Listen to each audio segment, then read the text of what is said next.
சின்ன வயசுல எவ்வளோதான் அடிச்சுக்கிட்டாலும் ஒருத்தருக்கு ஒன்றுனா மொதல் ஆளாக வந்து நிற்கிறது நம்ம அண்ணனோ அல்லது தங்கச்சியோ தான் இருப்பாங்க. அப்படி அவங்கள நினைச்சு நம்மளை அறியாமலேயே கண் கலங்க வச்ச டாப் 5 அண்ணன் தங்கச்சி பாடல்கள் தான் நம்ம பார்க்க போகிறோம். உங்களுக்கு அண்ணன் அல்லது தங்கச்சி எந்த அளவுக்கு பிடிக்குன்னு கமெண்ட்ல சொல்லுங்க.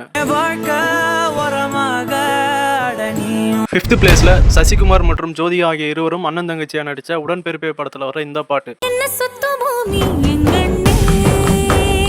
4th பிளேஸ்ல தளபதியும் சரண்யாவும் அண்ணன் தங்கச்சியா நடிச்ச வேலாயுதம் படத்துல வர இந்த பாட்டு. 3rd பிளேஸ்ல ரஜினிகாந்த் மற்றும் கீர்த்தி சுரேஷ் ஆகிய இருவரும் அண்ணன் தங்கச்சியா நடிச்ச அண்ணாத்த படத்துல வர இந்த பாட்டு. 2nd பிளேஸ்ல சிவகார்த்திகேயன் மற்றும் ஐஸ்வர்யா ராஜேஷ் ஆகிய இருவரும் அண்ணன் தங்கச்சியா நடிச்ச நம்ம வீட்டு பிள்ளைல வர இந்த பாட்டு. 1st பிளேஸ்ல தளபதி மற்றும் மல்லிகா ஆகிய இருவரும் அண்ணன் தங்கச்சியா நடிச்ச திருப்பாச்சி படத்துல வர இந்த பாட்டு.